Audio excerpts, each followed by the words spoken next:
I have to really give you that. I really think that Pitch Perfect 2 might have some slight problems. Oh, yeah. Because I really felt that it was so much funnier than the first one.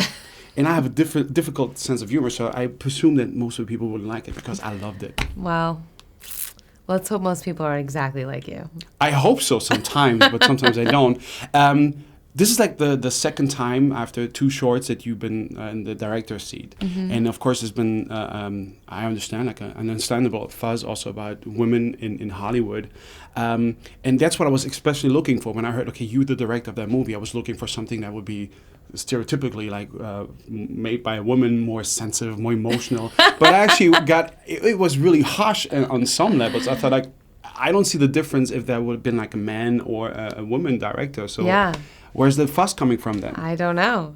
I just wanted to make a really funny movie, and it just happens to be directed by a woman, written by a woman, and starring a lot of women. It's a very rare thing that we did, but I don't think it's, I think it's hard for me to understand why it's unexpected that it would be this funny. I grew up on Lucille Ball and Carol Burnett and lots of funny ladies, and I have lots of great role models in the world right now, and as do all of the women in the movie. And I was inspired by how Judd Apatow shoots films, and we used a lot of improv while making the film, and we just had a ball. That's what I was thinking. That must have been a lot of improv, especially with you and John Higgins, because these scenes are like hilarious. So I wonder like how much stuff had to be deleted out of this movie, because I bet there must be so much more. There's a lot more. It will all be on the DVD, I promise. We've put together a lot for the DVD. We did have to take a lot out. Partly it's just our rating. We're PG-13. I'm not sure how they do it here in America, in Germany, but in America, it's basically like, you got to be a teenager to go see this movie. It's not for 7-year-olds. No, over here it's like we have an issue with violence. I know in the States it's more about sexual content. Yeah. That's like the biggest difference between America and Germany. But altogether, I understand like in the first movie there was not really so much of a base where you could meet like the cast, because like your scenes were shot separately, but this time you had to work with them like much more. Yeah. Did it change like the chemistry in between you guys? Not between John and I are sort of our own clowns that sort of sit apart anyway. Even if we're in a room with other people, we're just in a world, our own little world. And we love to be just as inappropriate as possible. We like to set the bar of inappropriateness really high. And then the rest of the movie feels totally normal, which is why, it's good. Again, we're the contrast. Could you really kind of really explain me what do you consider as normal if you said like the rest of the movie is normal? Because like what Amy is up to is not really normal, I would say. I mean, she's just a little bit outrageous. She's closer to us than sort of like Anna Kendrick's Becca. But I just mean that, it's a heightened world. It's definitely a heightened world. I mean, singing a cappella is inherently a bit ridiculous, and so it's all heightened anyway.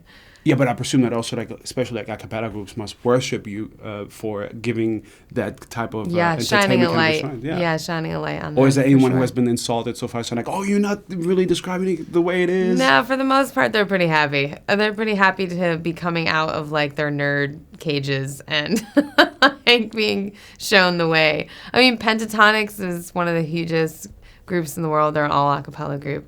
I think it's important to remember that Boyz II Men sang a lot of a cappella back in the day.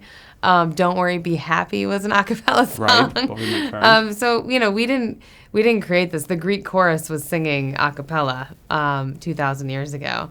We're just doing it with like pop music and Miley Cyrus now. Okay, and finally, of course, I wish you like all the success you can have as a director, but does it mean that we as an audience who love to see you will have to be deprived of you being on the screen? Is that going to be more into the directing? No, I have 3 more movies coming out this year, so that I just act in. I would like to direct again, and I'm looking for something to direct that I feel as passionately about as I did about Pitch Perfect 2. But I have no plans to give up acting.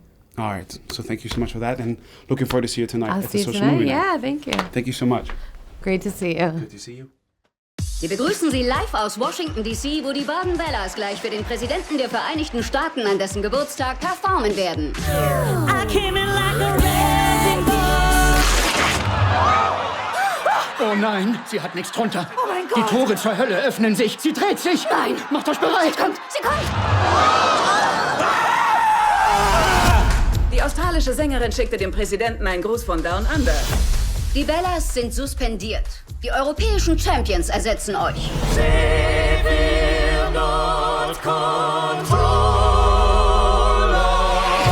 Wir sind Sound Machine.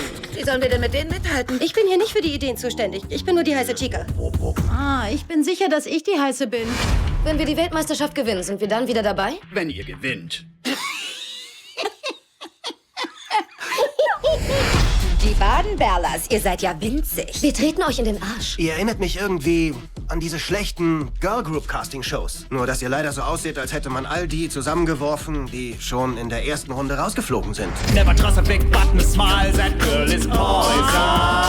Here we go, yo. Here we go, yo. So what's the scenario? Am besten, ihr gebt gleich auf. Also ehrlich, denkt ihr, wir gruseln uns vor euren Netzhemden? Gothics wie euch verspeise ich zum Frühstück. Bam. Wenn ich später an das hier denke, werde ich mich nicht an den Wettbewerb erinnern, sondern nur an euch verrückte Weiber. Ich mich auch. Ich mich auch. Ich mich auch. Mädels, da draußen gibt's einen Haufen Hater. Die werden uns zusehen, Team USA, und sich fragen, wieso kommt die mit dem meisten Talent aus Australien? Diese Mädchen haben wirklich jede Hürde genommen, die ihnen im Weg stand.